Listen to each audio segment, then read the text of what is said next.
Hello, welcome to the Live Reality Games Podcast. My name is Steven, and I am super excited because it is Surviving Reelfoot season. It has begun, it is today, and with me are the masterminds behind it all. I have Pete, Parker, and Amos here to talk all about this new cast. Welcome, how are y'all doing?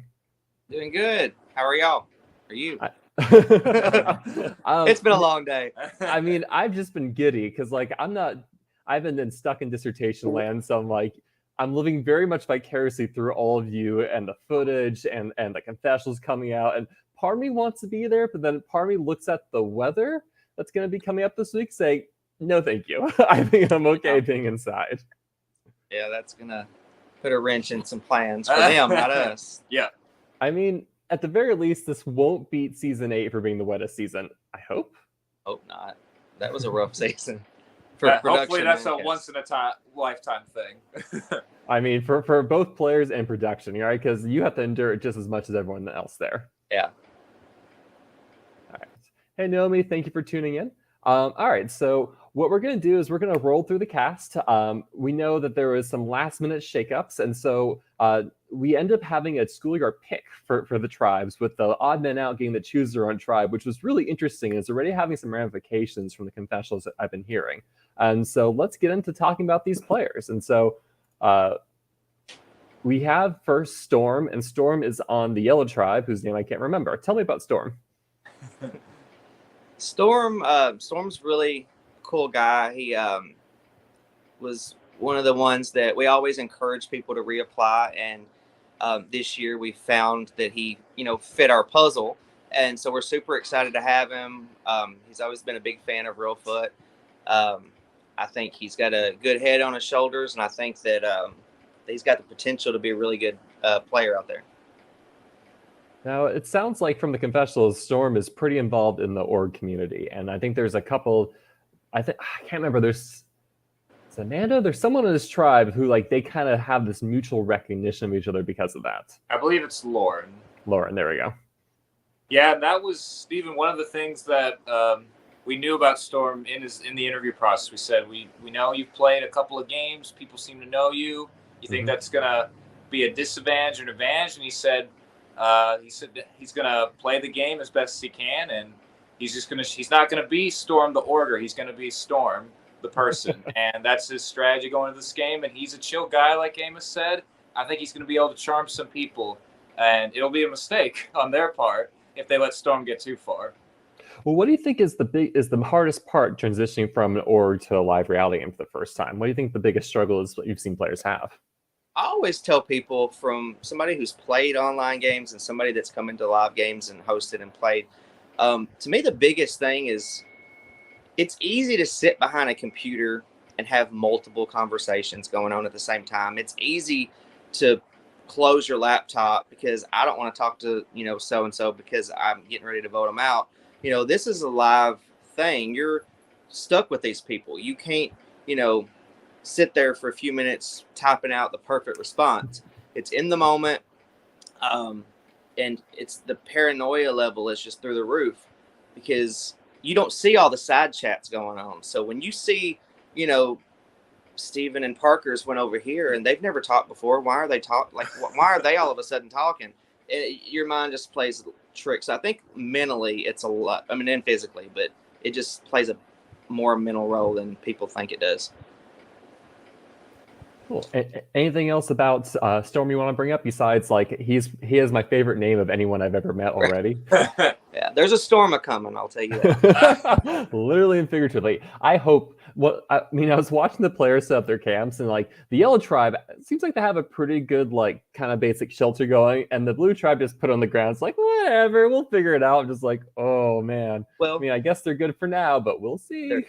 Their tribe name does mean bass, which is a fish, which is I guess appropriate for the weather that we're supposed to be having. All right. So this next player, we have Megs Espinoza. And Megs is on also the yellow tribe, if I'm correct, am I wrong? Okay. Yes. Tell me about her. Megs is one of my favorite people through the interview process. She just has this bubbly, happy, positive personality that that you just kind of radiate towards. And I think she's the kind of person that, like, in her interview, I don't think there was any doubt in my mind that I wanted to cast her.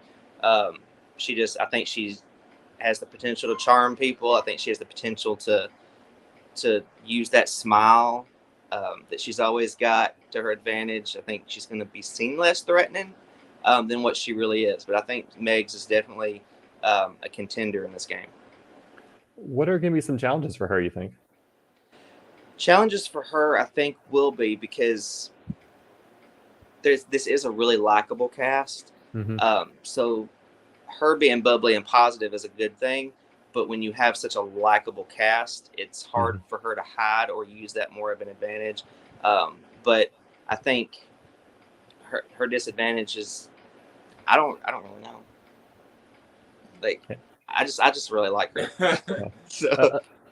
At least from the confessionals that we're seeing right now, it already looks like there is some proto-alliances forming on that tribe, and I think she might not be part of that, but we'll have to see. I mean, it's day one. Things evolve like crazy. When you have a full 24 hours and no voting, plans change radically. So I'll have to see where things go. I think people maybe are scheming a little too fast, but what can I say?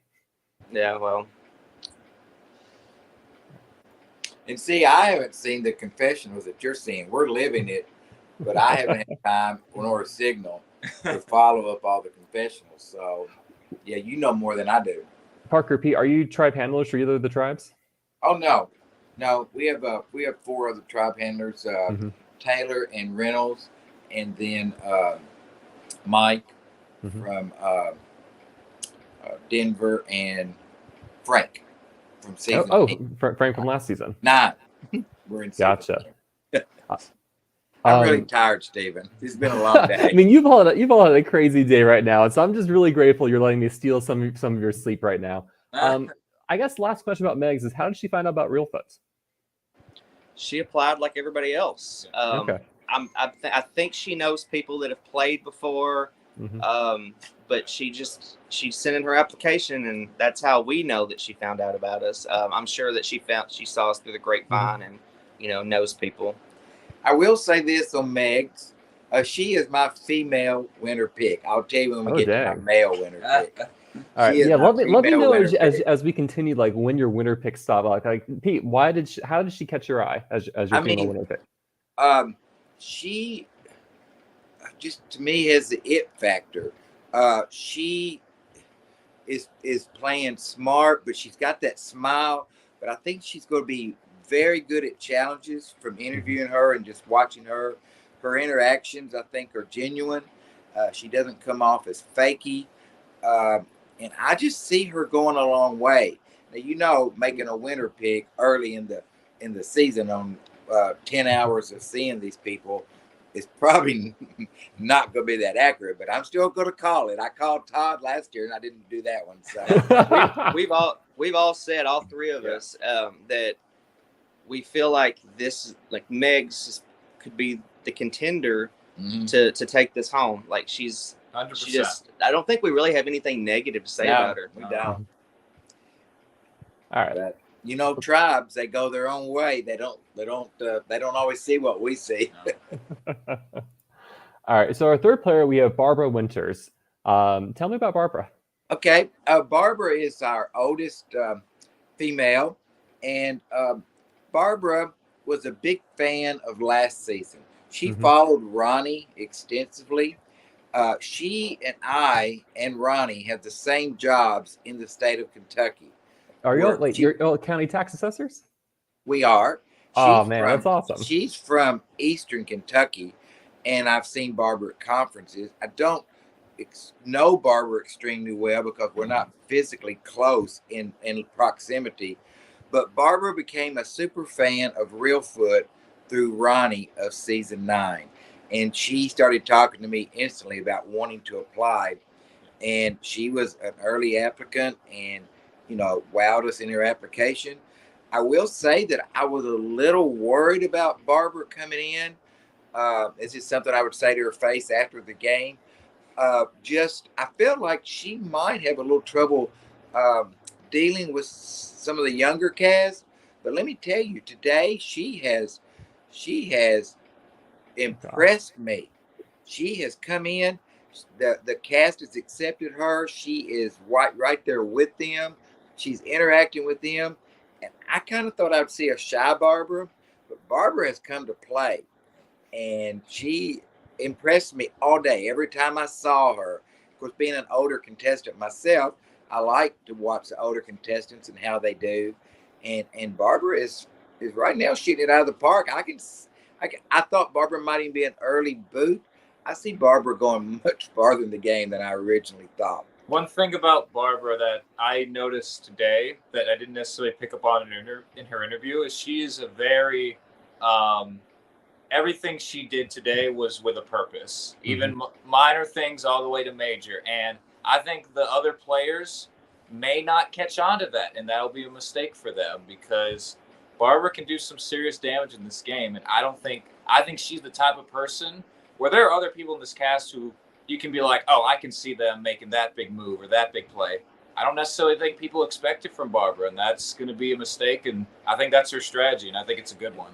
And I was in the camp right as they were doing their fire, and Barbara was the one on the ground keeping the fire going. I'm not exactly for sure who sparked the fire, but Barbara was working the fire right down in the fire. They were giving their kindling to Barbara to make sure she put it in the fire because she understood how to make a fire and keep it going. Yeah. I mean, I feel like me and Pete really have a lot of the same opinions on Barbara because I was also worried about her. I was very hopeful coming in, a little doubtful, which is a mistake on my part, I guess. Because she came in, I mean, from the moment she started picking those tribes, it's like she just fit in like a glove. Yep. Well, Michael Lucas says, we loved Ronnie, so we must love Barbara. I hope she was able to have a good conversation with Ronnie to really learn and pick up from his experience. And did she reach out to you at all, Pete, and kind of like pick her mind about things? Or She didn't. I do think she reached out to Ronnie. Okay. She did not. I think she respected my position in this process, and I think she really did leave me alone on purpose without coming across as trying to pick my brain on who would be playing and how should she play. This is the same site that Ronnie played on, and if I had a prediction, and Ronnie has not told me she picked his brain, but at conference last summer, she and Ronnie and I ended up sitting together, and that's when she was just said she had to do this, and she kind of paired up with Ronnie and was just picking his brain left and right. I enjoyed watching it from a production point of view, to watch Ronnie advising a potential new applicant how to play the game. And she's in the Blue Tribe, correct? Yes. Correct. Okay. Cool. Yeah, thank you. Go for it, Parker. Oh, I'm just saying you're getting there. I'm getting there. Well, like all the confessionals to the Yellow Tribe have for the most part been out there. So I've been watching those. So I'm like, okay, I don't think I've seen her confessional. So likely she's in the Blue Tribe then. All right. Next up, we have Keenan Lucas. And so I can talk a little about Keenan Lucas first. Keenan Lucas played in Survivor BC 2020. They were one of the few live rally games to have a season during the pandemic. And so he came 6th place in that season. Keenan is most well known for going naked in the first challenge, which fingers crossed does not happen in Reelfoot, but we'll yet to see. The subject has come up. I mean, he's brought up the confessional already. And it sounds like one thing that's interesting is when you have past experience in games, do you bring it up? Do you let people know that you played orgs, you played live reality games? It sounds like Keenan has been upfront to his tribe members that he's played BC and he got 6th place and that he went naked. So I think all that has come out already to his tribe members. The question is, what will the Yellow Tribe then do with it? He also has been wearing very prominently his like extra vote necklace nonstop, which greatly amuses me. But that's enough from here. Like, tell me why Keenan. What about Keenan caught your eye? I think Keenan had probably one of the best videos that we've ever seen. Yeah. His audition video. It was just so out there and but it was just so Keenan. I was going to say, it's one of those videos that you can't even try to replicate to be so random XD funny because it had that own personal touch. It was just so Keenan, you can't replicate it. Yeah. Yeah, Keenan caught our eye instantly, and I remember saying, guys, this guy's going to be good. And because, when we get so many audition videos, they just blend together. And that's the same thing I think with Even CBS. the good ones. Yeah. Even the good ones blend. But you have to do your video and to stand out, and he head and shoulders above anybody else that we've ever interviewed. But I think Keenan gives off just this exuberance, and he's just you always get 100% authentic Keenan. And I feel like when he plays very transparently in that reason because it's just him. And obviously, as you see, Keenan, he's in a bit of a tough spot. I mean, he was given the medallion right out of the gate. Obviously, they're only going on first impressions, so maybe if they get to know him a little bit more, he can overcome that adversity. I think he is very capable of it. Obviously, it's not a good start of the game. These first few rounds are always just about trying to make sure it's not used, so you pick apart very minor things, and that's something that he has going against him already. But I think he will be authentic, just as you said, Steven, and I think people will really grow to like him, and I think being as authentic as he is an appealing trait as an Alliance member. He's someone that I think a lot of people would benefit from aligning from, and I do think he's capable of getting this target off his back. Question is, though, can he? Yeah. Justin, the reigning Reelfoot champion, brings up, is Keenan's goofiness, is it gameplay? Or what's going on with it? And I feel like I think he's trying to disarm people with his goofiness as of right now. I think he's using his own personality to his advantage because he has a great personality. He's funny, he's witty, he's just super genuine, and I think he's using it to his advantage to gain the trust of his tribe mates, which I think is working. But yeah, I think that's just him, but he's using that in the game. Yeah, and one thing, I don't know if you picked up on this, I don't know what you've seen, but I'm super proud of how we sequestered the cast when they came in. And we were very happy with when they were finally brought out and the tribes were divided. They didn't know a single person's name.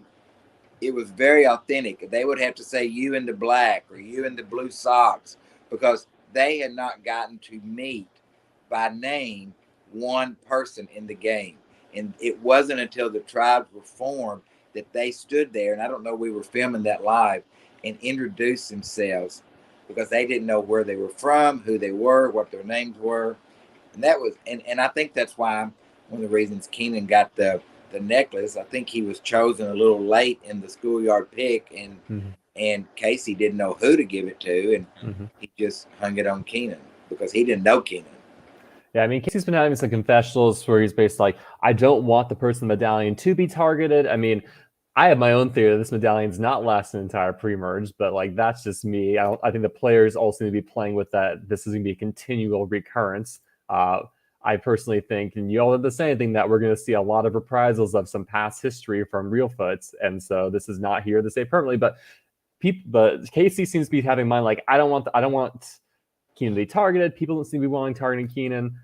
He might be a decoy vote. We'll see. Yeah, absolutely. Next up, we have Julia. And tell me about Julia. What about her caught your eye? She messaged us a while ago. It was a while. And wanted to do it, sent in an application. And then she was like, I can't do it. And then, so Julia, her interview she was just really sweet.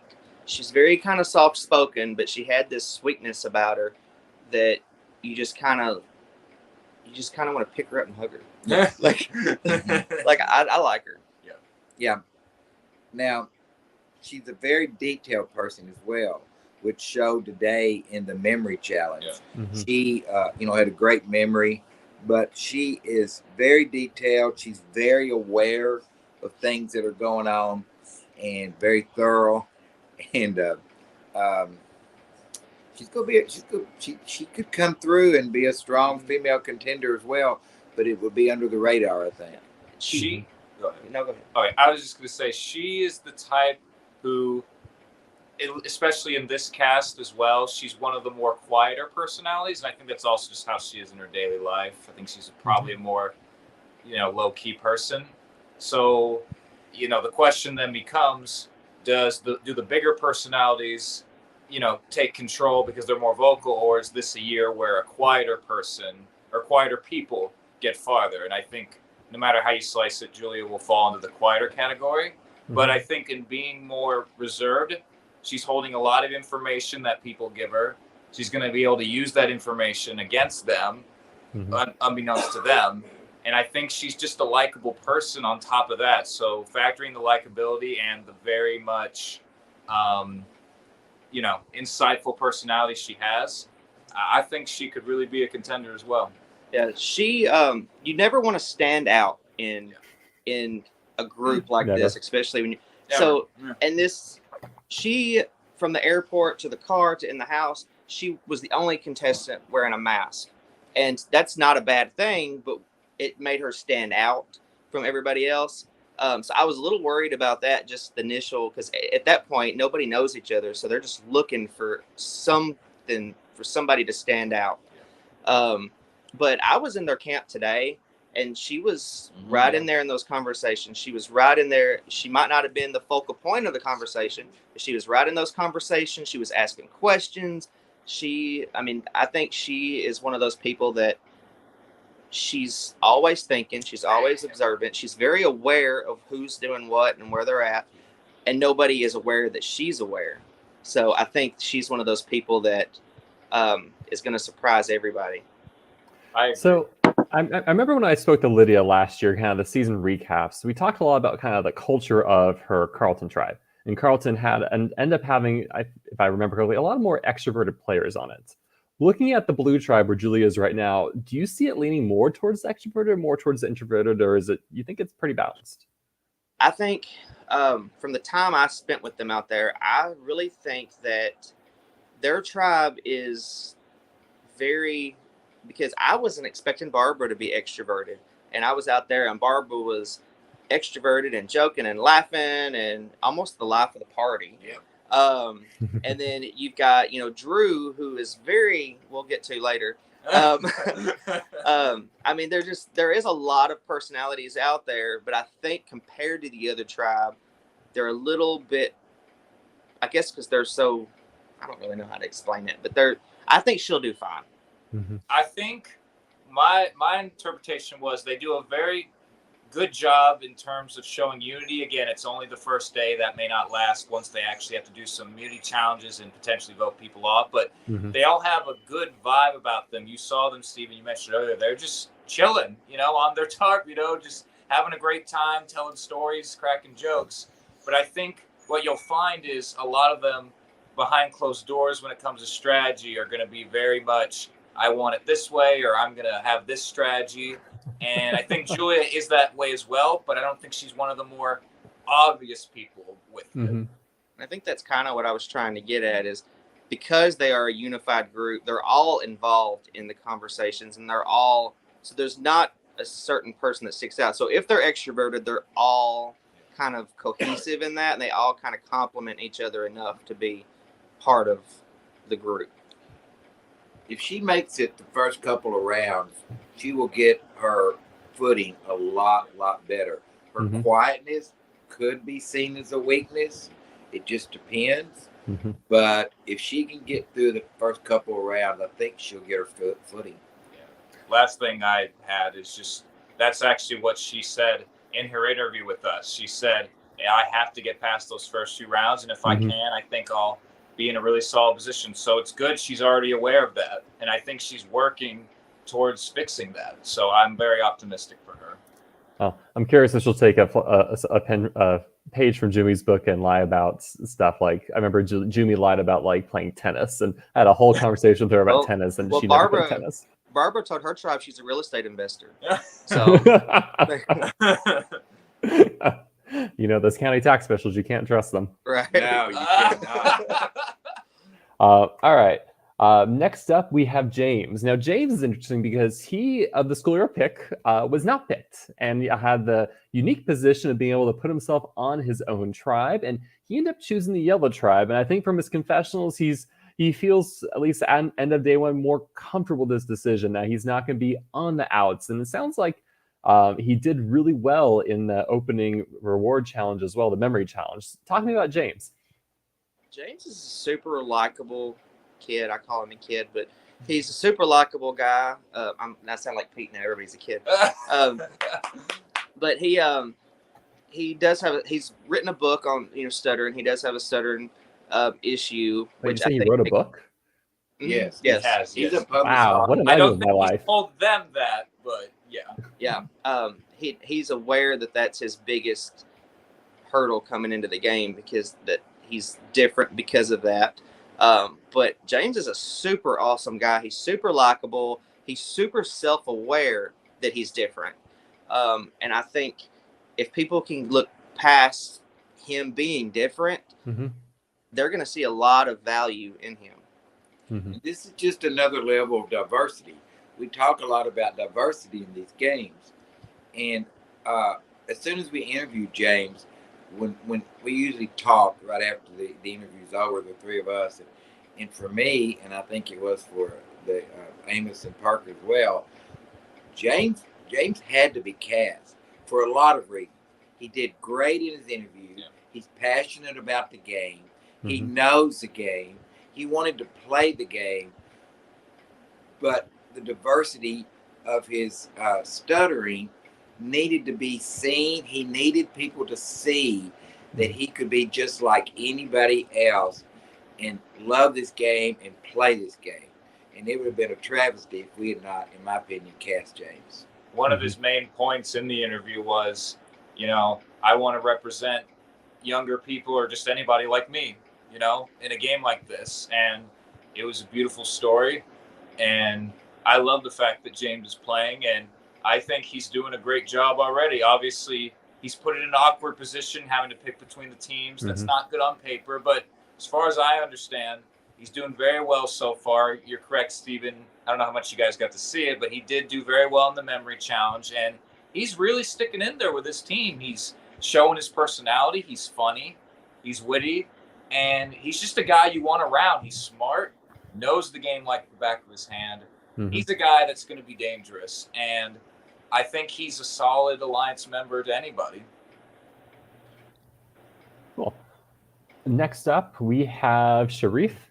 Now, I haven't seen any confessionals from Sharif, but I can tell you from what I've heard, everyone wants to be in alliance with Sharif right now. So, I don't know what he's doing in the blue tribe, but he is running the tribe now. He also, much like Keenan, received the penalty vote, but I somehow don't think it's going to be a big issue for him. Tell me a bit more about Sharif. Sharif there's so many, like we said before, or they said in the last podcast you did, there's so many good applicants. You can't put them all in. Sharif was one of those really good, when we hung up with Sharif, I don't think there was any doubt in our minds that he would be here. And, he won us over. Obviously, he's winning his tribe over. But Sharif is just a really good, genuine, authentic guy, but he knows the game. And he just got married 3 weeks ago. Yeah. Right? Went on a honeymoon, then Yeah. he's here.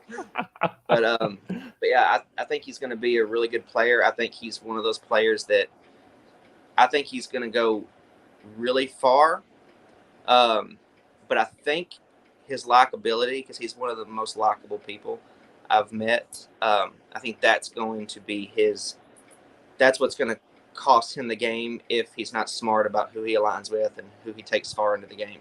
Sharif, go ahead, Steven. Oh, so do you think he's gonna be so likable? It's just apparent to everyone. Man, we all like him. This is a problem. There's no doubt in my mind that right now, if Sharif gets far, Sharif can win this game. He's probably my male winner pick. He is also my male winner. We have an auction on these names later on tonight. We auction these off. I hope none of the production's watching because Yeah. now they're going to steal them. Right, we'll be fighting over something. But yeah, he's definitely my male winner pick. I think he's just like Megs. I think he's got the it factor. He's physically capable of playing this game. He's mentally capable of playing this game. People like him. He's the one to watch out for. Another really good thing about Sharif is this is probably due to just his personality and being such a fan. He's very aware of the character people perceive him as in this game. In his interview, he talked about, just because of my size and how big I am, I'm going to be seen as the challenge guy, the guy that maybe people want to keep around in the pre-merge, but once we get the merge, probably want to vote me out. And he was very honest about that. He could be a season 41 Jonathan. We'll see how he does in challenges, but he is a big guy. He's a big guy, and he was talking about how he understands, because of that perception alone, an alliance is critical to him, and I think he's very observant as to who he needs to align with. But like Amos said, not only is he physical, he's likable. So although I think he's a great alliance member, it will not surprise me if people see him as a threat, because he is one. He just needs to insulate. He needs to be very careful with who he brings in the merge with and how well. He's got to be very careful with his end game. Yeah. And he knows that, which is a good start. If him and Megs go to the end, I don't know what I'll do. I don't know what I'll do. But I mean, everybody's got a shot to win. Confirmed? Is that what I'm hearing? We can't confirm or deny anything. No, not at all. Not at all. All right, so Megan, I know of Megan mainly from her experience on Survival Challenge 2021. She played last year. She was unfortunately the last player eliminated before the swap happened. So she made it through the majority of the third day and just couldn't get past her third tribal council. I don't know anything else beyond her, except she looks really physically fit. And so I think that will probably help her a lot through this game. Talk to me about Megan. Megan is somebody that surprised me a lot, because in her interview, I thought she was going to come into this game and be very intimidating, especially to other women, because she just comes across as this strong woman, and for some reason that's so intimidating to other women, which is why women alliances typically don't work.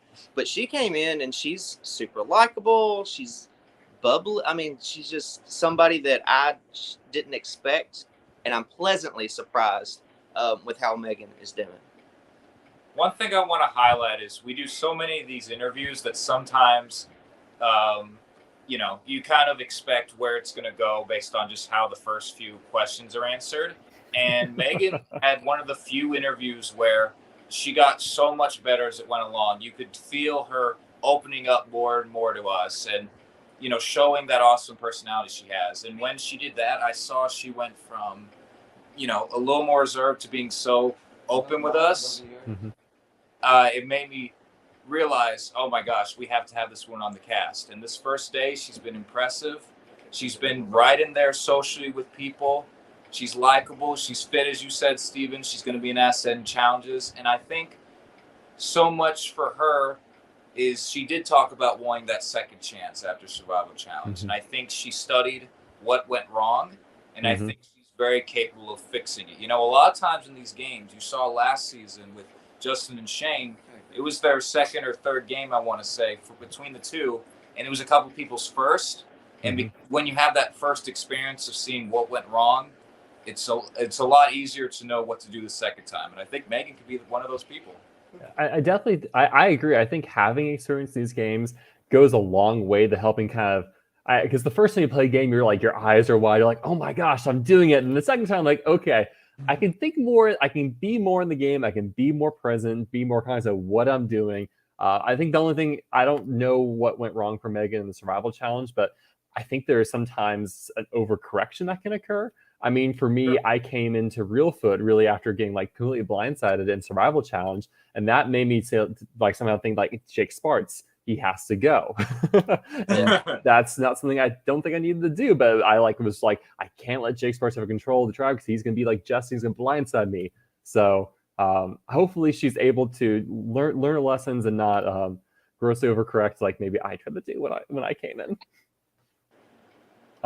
Also with intimidation, do you remember from season 7 we had that opening lunch, and my partner Katarina wore a sundress, And then like, they're like, all right, everyone changing your game clothes. And she changes into like the like super fitness outfit. And everyone's like, oh wow. Like I think everyone's like, oh, we need to reevaluate who we think Katarina is because she's like totally different now. So I get the intimidation parts. Right. Next up, we have Josh.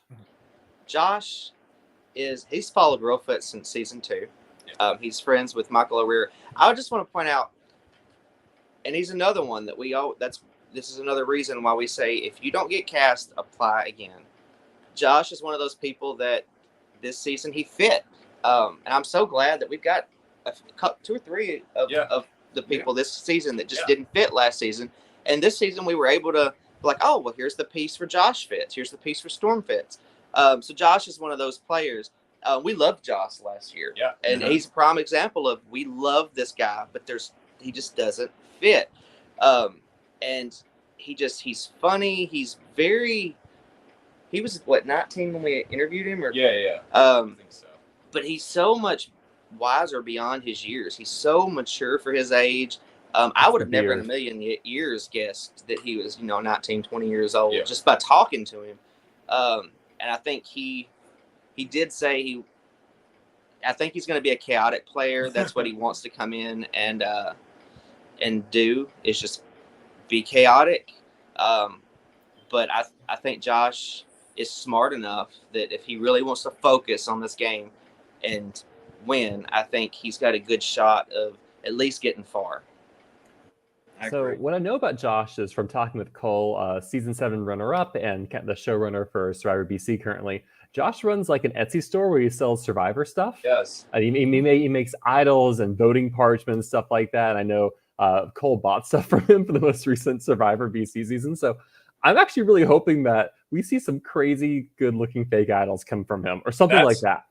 That's funny enough. That's what he promised us in the interview. He was like, I promise I will show some impressive fake idols. He's incredibly talented, I must say. Like, I've seen the stuff he has, and I've actually gotten some of it as gifts. Very talented individual. So next up, we have Angela. Angela's also on the Yellow Tribe, correct? Yes. Yeah. Okay. Tell me about Angela. Angela probably showed more enthusiasm than anybody that I can think of that we've cast. I mean, she was excited. She was giddy. She was just excited. Like we tell people that they're cast live, like on call. We want to see their face, and she's the reason we do that. So I think she's going to, and she's been super excited. I don't know if a day or a week has gone by since she's, told us how excited she is about this. I think she's going to savor every single moment out there. I think she's one of those people that she is so grateful for this opportunity, and she's so excited to play. She is going to go out there and she's going to give it her all. She's the type of player who I think she has that it factor. We talked about some of these people have that it factor, and unfortunately, in such a likable cast, she might be seen as too good. So I think hopefully she's not pegged as, oh, we can't beat you in the end right off the bat. I'm hopeful that she finds herself into a good alliance and she plays from there, because she is smart, she is funny, and she's likable, and she has that life experience. She's one of the more older in comparison to a lot of the rest of the cast. She has a child, she's married, so she has a lot of life experience compared to a lot of other people, and I think she's going to be able to use that to her advantage. But she absolutely can win this game. It wouldn't surprise me if she did. Yeah, she's impressed me. I'm going to call her at least a final 5. Pete's making a shot. Can't beat that. Now, I feel like from the confessionals, she's had some other live reality game experience. She played in the first season of Can You Survive, the charity event. Oh, last year. Okay. Yes, and she made all the way to the Final Four, was the last juror. She was very impressive, and she's told us, she said, I've learned from that. She said that I won't be getting 4th again, so, knock on wood for her. Yeah. Pete says she's going to get 5th. She's not getting 5. I said she'll be in the final 5. She might be in the final 3. I mean, so Pete, like, what does she need to do to close the game? Like, what's her biggest? What do you think Angela needs to watch out for? What does she need to watch out for? What is she? What does she need to do to close the game? Well, in watching her, I was involved with her pickup at the airport yesterday, and we stopped to eat, and just watching her around, and they weren't allowed to talk, couldn't talk about their name, what they did, where they're from, but she just has, again, that little it factor. And then my wife actually picked her up today to bring her onto the side, and she even whispered to me, she said, that Angela girl is going to be good. I mean, she just impresses people. I think I'm trying to remember. Does she and Megs? She's a connection with a player in her tribe, right? From Can You Survive? Is that true?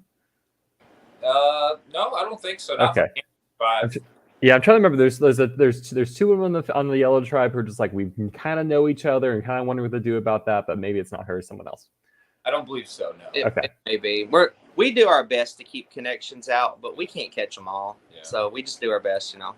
It's a close-knit community. Yeah. And by having to go to the schoolyard pick, we lost control over separating any connections. Right. Which we had tribes were set this morning till 5:30, and at 5:30 everything changed. Okay. Oh. So Lydia says she has some past game experience with Megs, so we'll see how that plays out. But honestly, like, schoolyard picks are fun. We're going to see a lot of randomness. Yeah. All right. Next up, we have Carly. And Carly is someone I have not had the chance to see any confessionals from today. So tell me about Carly. What made her stand out to y'all? I just want to go on record and say that we have a really good, strong group of women this season. So I feel like I'm being cliche when I say this about these women, because I'm going to probably say the same thing about all of them. Carly had a phenomenal interview. Yeah. We were worried. We worry about connections, and we were worried with her coming in and being a big name in the online community. So we were a little apprehensive about it, but she came in and blew it out of the park. We hung up and we were like, man, were we wrong about that? She did good. And you know, it's always harder to get women to agree to this 8-day game. It's a long game, both a commitment away from their jobs, their families, their traveling, getting here. It's just hard to get the women sometimes on board with this, but we have been blessed with women this year in our applications and in our interviews. And yeah, Carly was just a standout. Again, it was an easy choice. Carly is someone that I actually go a little bit back with her. We started playing online games around the same time a couple of years ago, and she's just such a nice person. She's just not fake. She's just a nice person, and I think the word everyone uses to describe her is bubbly, and yeah, it's true. She's just a very charismatic, funny, likable woman, and I think after seeing her play online, I'm very fascinated to see how she transitions to in-person, because she's a great online player. But as we talked about a little bit earlier, there is a difference, when you're in person. So I'm very excited to see if she can make the transition. She's more than capable of being able to do it. It would not shock me at all if Carly makes a deep run in this game. What did she ever talk about, like, what her biggest worries were coming to Reelfoot? Yeah, I was just getting ready to say, she's been worried about the environment, being in the woods. She's been behind the screen, and this is totally different. This is in the woods, the nature. I think she's been open with us about that worry. Carly's one of those people who, if she makes it really far, or even however long she makes it, it's always fun to see those people overcome those concerns they had going into the game, and it makes them realize I really can handle a lot more than I thought I could, because she is concerned about the environment. But if she just gets it through the first couple of days, I think she'll realize, okay, this isn't fun, but I can do this, and I'm a lot tougher than I realized. I think she's having fun. I think she is too. I mean, it's all fun and games till travel council begins. Yeah. I mean, your next day is likely, I'm speculating, will be mostly reward challenges. Maybe, who knows, finishing the day with the immunity challenge. But like that day is a lot of fun. And then business starts coming. You're like, okay, who's gonna go? Yeah, and she's ready for the business. I'll tell you that. So next up we have what's that kind of hat called again? Is it a trilby? I can't remember. A patriot? Well, I don't know. I keep wanting to call him like Captain Jack Sparrow, but we have Sebastian here. well, I was We literally heard about to that. say, Yeah. Barbara, when she picked him in the schoolyard pick, said, "I'm going with Jack Sparrow over there." So as you can tell, just from his wardrobe, Bash is a character. Mm-hmm. Yeah, and he's also another one that was really good last year, but we didn't have a spot for him, and we did this year. Yep. We were really blessed to have a lot of reapplicants that fit this year. But he was just somebody he's very out there. He has this personality that is just almost hippie-like. Yeah, Yeah. free spirit. Yeah, Yeah. like Free spirit. he's definitely a no-caller for sure. I think he has like 5 jobs. Is one of them an ice cream vendor? No, No. one of No, he he's is a coconut choir vendor, performer, right? So that's pretty cool. And he does on a bar. But, Yeah, he owns a bar too. But he's a really cool guy. Mhm. I got the pleasure of hosting him last night. So he stayed here, and he's just a really, really fun person to talk to.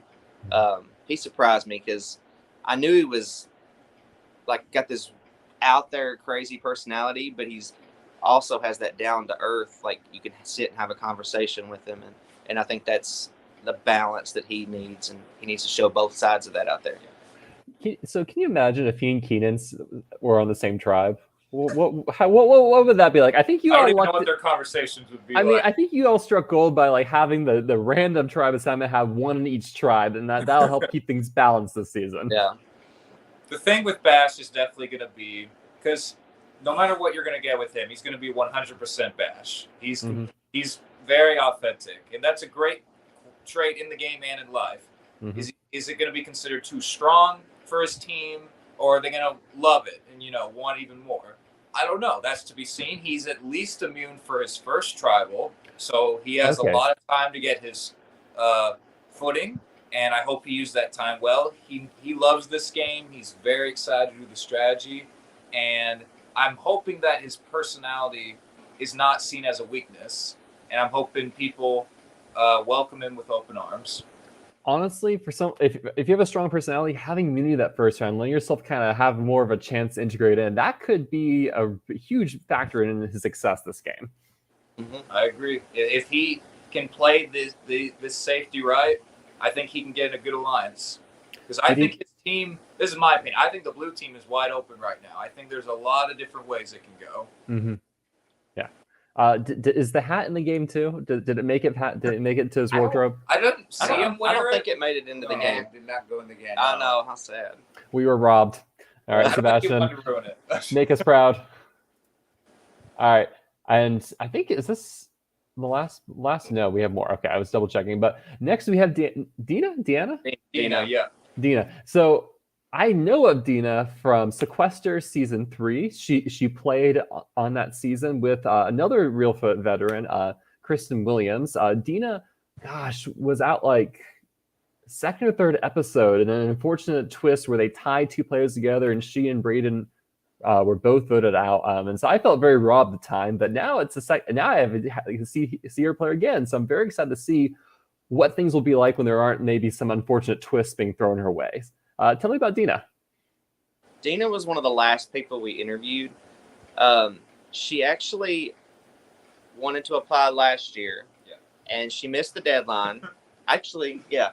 She missed the deadline. So we told her, we want to see your application next year. I was a little worried about her because I picked her up yesterday from Pete's and took her to her hotel, and she was not feeling this outdoors thing. She was very worried about that. She's very worried about her personality. She knows she talks too much. She's going to try to not talk too much. I don't know if she's fully succeeding in that strategy, but she's got a very loud personality. But luckily, she's on a very loud tribe. So she kind of blends in with them. Yeah, it seems like she's actually, from what we've seen of her yellow tribe, she seems to have been really kind of integrated into what could be a majority, at least as of right now. So I think she's doing a great job with that. Yeah, she told me in the car she was fully prepared for her mouth to get her voted out first.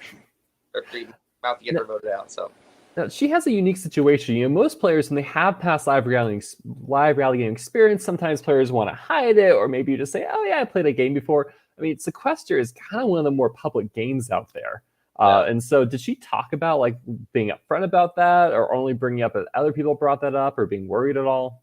She didn't say anything to me about it, but I've been out there, but I haven't seen a whole lot of the confessionals, so I don't really know what she's told her tribe exactly. Because y'all are getting to watch it.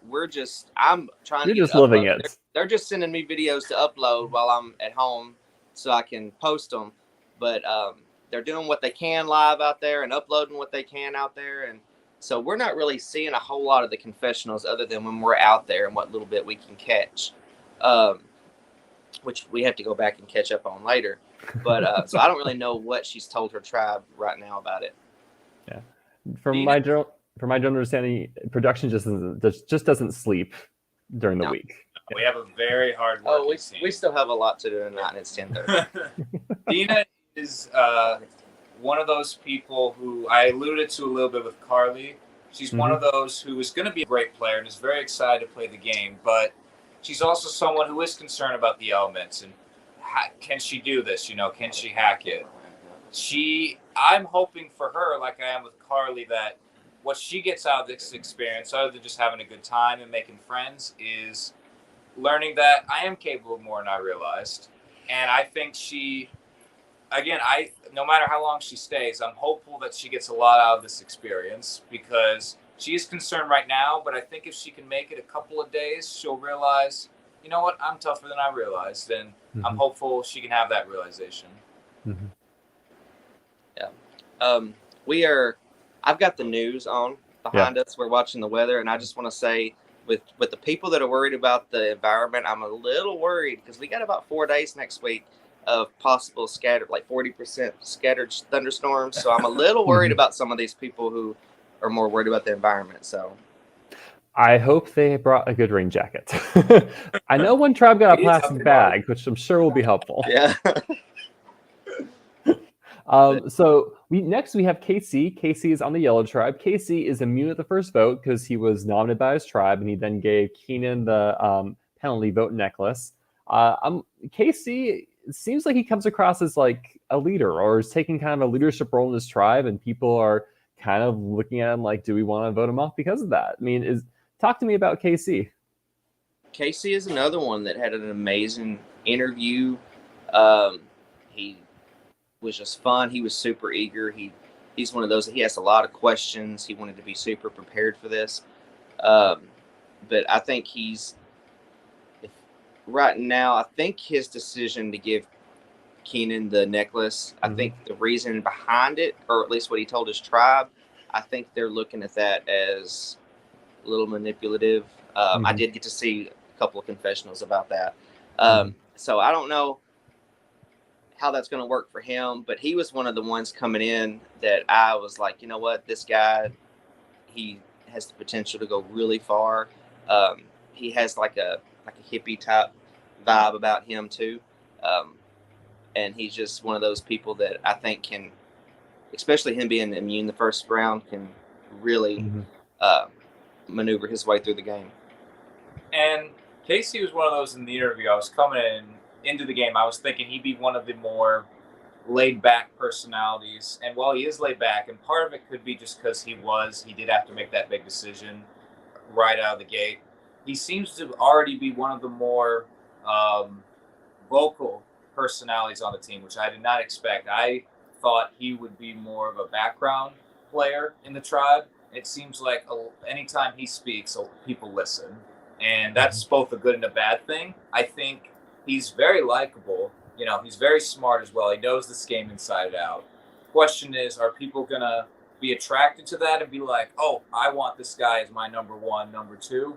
Or are people going to be like, you know, you're just too good, dude. We already all gave you a lot of power, you know, without even knowing what we were voting for. So, we don't want to get duped by you. So Pacey, I think, because he had to make this decision right out of the gate, is going to have to overcome that, despite having safety, but he'll have the ramifications of it. And I'm excited to see what he can do about it. I mean, and maybe what we'll see from Casey is that his tribe only goes to a tribal counselor or something like that, similar to Carlton last season, and that gives him a lot of wiggle room in a swap. Or suddenly he's a valuable member, and his tribe's like, okay, we need to reevaluate where Casey is with us, and he gets able to kind of develop new relationships. That could be something we see. Yeah, based on what I've seen so far of footage, I think that's his best option is for him to hope of a swap coming up. I think that if that happens, that'll put him in a different position. But I think that's what needs to happen for KC to do well at this point. Yeah, I think, I mean, again, we're less than 24 hours in. We have to take every alliance we see with a grain of salt. And the Yellow could reshuffle like crazy in the span of the next day. But I mean, if Yellow loses hard, it's going to be very interesting to see. Like, they're going to have to make some tough decisions. Once you lose that first immunity, you really see people how they act in the game. So until we see that, everybody's being very nice right now. It won't stay. It won't last that long. All right, next we have Lauren, and I don't know much about Lauren, but I love her confessionals. I've loved what I've heard from her. She sounds like she's very in touch with what it takes to win Survivor, and she's thinking like, what do I need to do now? What do I need to do later? And she's very clear. Like, I know who I can't sit next to end the win, even from the get-go, just based off perception. So I find I like really kind of following her train of thought about the game already. What caught your eye with Lauren? Lauren, like with all the women, had a really good interview. She, I was a little worried about Lauren coming in because she does have an RBF going on. That, like I said, a lot of times in these games, women are a little more intimidated by, somebody like another strong-looking woman, and I think that persona that she had, she just you look at her and you're like, she doesn't look very friendly, but then you talk to her and you're like, oh, okay, she's one of the prime examples if you don't judge a book by its cover. I think she's very level-headed. I think she's very smart, and I think she's very aware of who's talking to who and who's doing what. Yeah, even they can go. Oh, go ahead, Parker. I was just going to quickly add, I agree. I think Lauren is tough. She prided herself on being a challenge asset, and she said herself, she said, typically it's the men in the Survivor who are seen as the challenge asset. It's assets, and she wants to change that. So I'm really excited for her to potentially take on that role. Yeah, I love in her confessionals. She, like you said, Amos, she's like very cognitive. Who's talking with who's going off, and trying to keep an eye. And frankly, when I'm out there, I'm barely able to keep myself and like what am I doing? I can't even think about everyone else around me. Yeah, she's a super fan of the game. She knows the game. I will say she's done her homework for this process. I agree. Does she have an Achilles heel? Is there anything that you're worried about with her? I think because she is so in tune with everybody, I think she knows who to talk to, who not to talk to. But I think she's got her hands in quite a few cookie jars. I think a lot of people are saying they like her and want to work with her. And I think she's got to be careful where she steps, because one wrong step and boom, she's caught. I agree. And also being in tune with the tribe, you have to know, you have to be in tune with the pace at how everyone else is playing the game. And if people are playing the game at a slower pace than she is, that could catch up to her. At the very least, on the Yellow Tribe, it seems like they're going at it fast, but we'll have to see. Next up, we have Ryan. Talk to me about Ryan. Ryan was one of my personal favorites. But not your winner pick. No. Well, Ryan is really, though, doing well. He pretty much put together putting together their shelter. He actually applied last year, but he applied after the deadline, literally the day after the deadline. So he was one of the first applicants we had this year. He was one of the first applicants we had this year. He did really well. He actually is really wanting to do this experience. not only for him, but his cousin, who was in season 8, Adam Horton, who has cancer now. He really wants to kind of do this for the both of them. But he's an all around good guy. He's just one of those guys you just want to kick it back with and have a beer, and like just somebody you want to be friends with. What's his background with Survivor? I don't think he knows a whole lot. He's kind of like last season. Skylar was the person who didn't really know much about Survivor. Ryan is this. He's seen it. He knows what it's about. But some of these people can tell you everything about every season. They're super fans. Ryan is more of a casual fan, and I actually really like watching those people play. So I'm excited to see him amongst the sea of super fans. It makes it fun. Yeah, I think Ryan knows about. He watched Adam and really wanted to do it. We took that year off. We came back. He wanted to do it, and I think that's when his love for the game kind of came about, is watching his cousin play the game. He was like, man, I want to do this. And I think he's out there and he's so excited, and I think he's integrated really well with the tribe. I think they really like him. I think Ryan has the potential to go really far. Whether or not they'll let him get to the end, I don't know, because I think this is a likable cast, but I think if he gets to the end, he's a contender. Yeah, Ryan is our Southern boy, and so he's very comfortable in the environment. He's not worried about the snakes. He knows what he's doing in the woods. He knows his plants. He's a good asset for the tribe. I was a little worried about Ryan at the beginning because we require everyone to have a COVID vaccination. And he was just in the beginning at that stage of getting his vaccine. And I was a little worried he wouldn't, but he followed through with everything he told us he would do. And but he really knows the environment. He's our Southern boy. Well, I guess it seems like the cast there's a lot of big Survivor fans on it, right? And if Ryan goes deep, I hope Ryan can really do a good job of kind of articulating what he does if he does sit at the very end, just because I think if he sits at the end with a big Survivor plan who kind of knows how to pitch to a jury maybe of other major Survivor fans, Ryan maybe might have a bit of a challenge with that. He will. I think he's done enough homework that he knows what he needs to do to get to the end. But like I said, whether they let that happen or not, I think if they let him get to the end, I think Ryan can charm his way to be like a JT Steven type thing. I think he can charm his way to the whatever prize we get. He's a contender. I think he's unassuming to the others, but he's a contender. I think he'll have trouble in final tribal if he goes that far. He's from the blue tribe? Or Yellow. Yellow. Okay. Yeah, I think he's done a good job integrating in yellow, and I think he has a lot of charm, and it'll carry him through a good portion of the game. Next up, we have Drew. Talk to me about Drew. I love Drew. I mean, this is a great photo. Yeah, Drew's one of the few people that, Pete likes to banter with the contestants. He likes to, pick at them and poke fun. And Drew would snap back with comeback after comeback and interview, whatever. But he would snap back, comeback after comeback, and get snarky and feisty. And that feistiness and that snarkiness, we hung up and we were like, see, they didn't think I liked Drew in the interview because I wouldn't give him a break. He's real cocky. real cocky. I just would give him a break. I just would come back and say, you're being awfully cocky about this, and what makes you this or that, and he'd come back at me, and we went back and forth. I mean, the whole interview. It could almost, if someone was viewing it, could have gotten uncomfortable with us back and forth, because I think Amos and Parker thought I didn't like Drew. And the second we hung up, first words out of my mouth is, we have to cast that guy. Yeah. But I enjoyed the bantering back and forth with him, and he didn't take anything, and he wasn't afraid to give it back. Neither am I. And so we almost butted heads, but we've chatted over the last 6 months, getting ready for the game, and I have a lot of respect for him.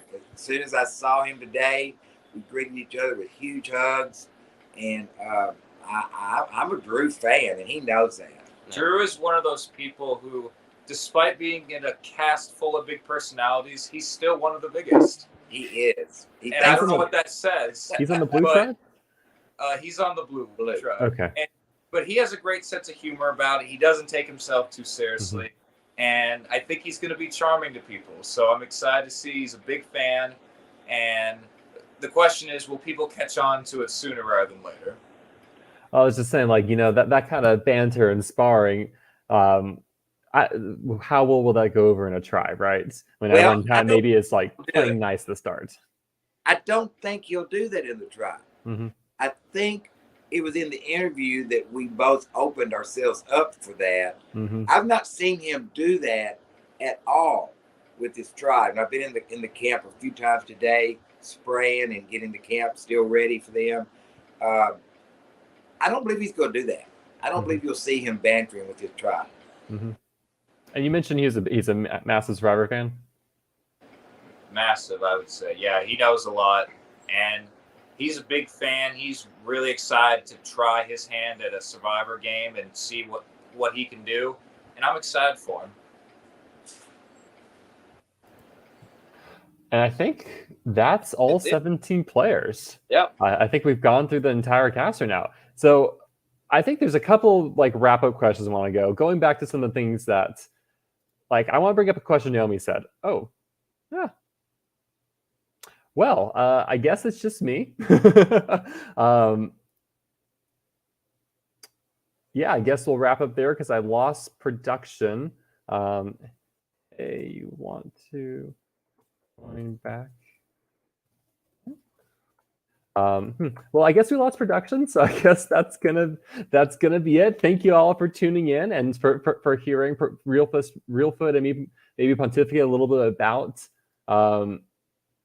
Okay, hold on, we're getting them back in. The phone died. All right, stop sharing screen.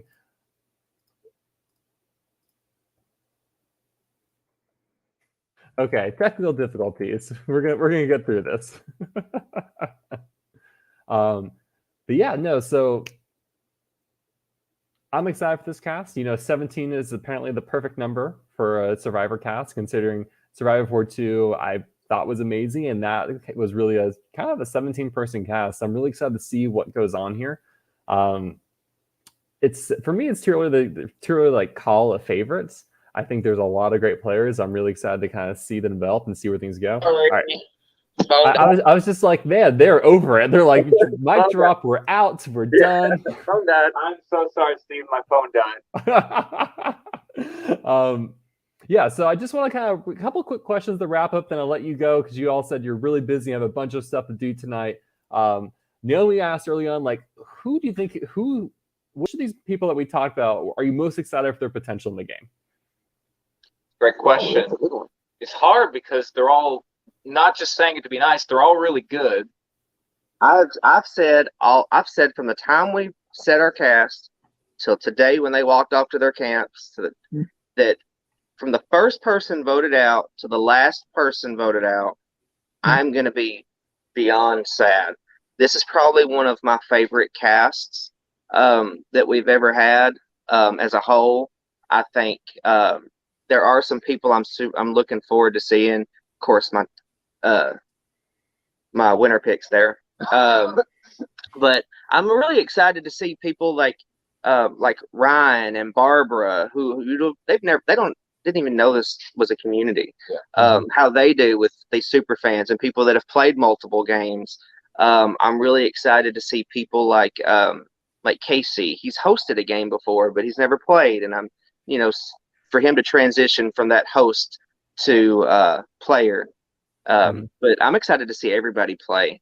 Honestly, I think this is just a really good group, and I don't know if there's like a single person I can just point out. I'm just excited to see them all. Yeah, I said since we did this cast, and I know it doesn't go over well with some people, but for me personally, this is one of my favorite casts.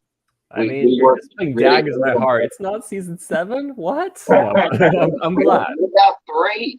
It was an amazing cast, but because they still got to prove themselves. I said that to somebody today. I've said this is my favorite cast, but that's based on interviews. Now we get to see what they actually are going to bring to the table and how they could be the most boring cast in the world. I don't think you're going to see that, but it's a good group of people. I think I'm proud of the group we put together, and we've been waiting 6 months to get to today, but I'm going to be sad whoever goes out first, and I'm going to be thrilled with whoever wins. It's a group that just has an excited energy. All of them are just so excited. Some are more vocal about than others. Some show it on their face, others don't. Make no mistake, all of them are so excited, and you feel that energy, and that's what makes us feel even more excited. We're always excited, but when you see it, I think it really hit me. I think I told it to Pete. Watching all of those people line up for the schoolyard pick earlier today, I realized, oh my gosh, I remember great moments with every single one of these people over the last 6 months, and all this work is finally getting to play out in front of my eyes. So I'm just super excited. You get super emotional because, we've been with these people since August, some of these people interviewing and, casting them and getting them ready, giving them their information, answering questions. And it's hard to see any of them go. And it's hard to pick just one of them because we've worked with them so closely. It's just, I don't know. There's always somebody in the cast, I feel like, where you're just like, I really like everybody, but I really want so-and-so to do really well. This cast, I just want 17 winners. And I know it's corny to say, but even today when we got them out there, we're talking to them, I'm looking at them. I stopped just for a second and just choked back. No one knew that, but you do really get proud of them. I'm proud of us. And I just want to just kind of choke it back just for a second, because here we are. We've waited so long to get them in those lines and get this game going, and there they are. It's great. Well, rapid fire. You can have a male and a female winner pick, but who are your winner picks? We kind of beat around the bush, but do you want to say that? Of course, yeah. Mine's Meg and Sharif. Same. I didn't say it earlier, but mine's the same. That's why. Oh my gosh! Wow. Okay. I'm gonna be different from y'all. I'm gonna say Lauren, and then I have to go with Sarah BC. This is true. I'm sorry, Keenan. I truly think you have a 1 in a million shot, but let's go, Keenan. Both of them are very capable. I think everybody at this point has a shot to win, but of course, 1 in 17. 1 in 17 shot. I just think been in the game for a few hours, so tomorrow every single thing can change. Right now, everybody wants to work with Sharif. By the end of tomorrow, he could be the first. They could want to vote him out first. He could be, So I mean, everything I've seen it happen. As well as I do in season 7 with Uriah. He was dead man walking. then they're like, we can't vote him out. So, as soon as he stayed up all night tending the fire, we're just like, wow, we really owe this dude, don't we? Pete, Amos, Parker, I just want to say thank you so much for taking the time out of your busy schedule to go through the cast assessment. You're super excited. I'm super excited. I can't wait to see what comes tomorrow. For those of you tuning in, we'll have Reelfoot footage all the way through June 11th, which is like next Saturday, which is will be the finale. So stay tuned for that. I will probably be doing other more impromptu end of day recaps, as well as a mid-season recap with y'all if scheduling allows. And Reelfoot is here. Get excited, everyone. All right. Thank you all so much. Thank you. Thank you for your excitement. Yes.